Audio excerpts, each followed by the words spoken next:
দুদিনের জন্য জল আমরা বন্ধ করতে বাধ্য হচ্ছি।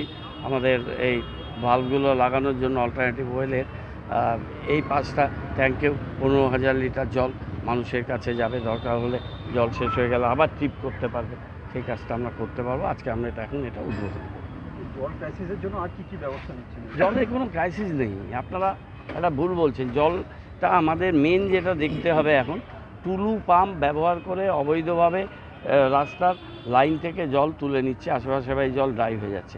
সেগুলো রুথলেসলি কাটবো আমরা সেই বাড়ি, এবং সেই বাড়ির জল কিন্তু আমরা সিল করে দিয়ে আসবো। তাকে আর আমরা এখন আপাতত জল দেবো না, ফাইন করব, আইনে যা প্রভিশন আছে করব। কয়েকটা করেছি, প্রত্যেকটা ওয়ার্ডে বড়োর লিডারশিপে আমরা টিম করে এই টুলু পাম্পগুলো থেকে জল টেনে নেওয়া এটাকে আমরা বন্ধ করব, এবং জায়গায় জায়গায় আমরা ডিপ টিউবওয়েল করছি। আমাদের বড় জল প্রজেক্টটা বাস্তবায়িত হওয়ার আগে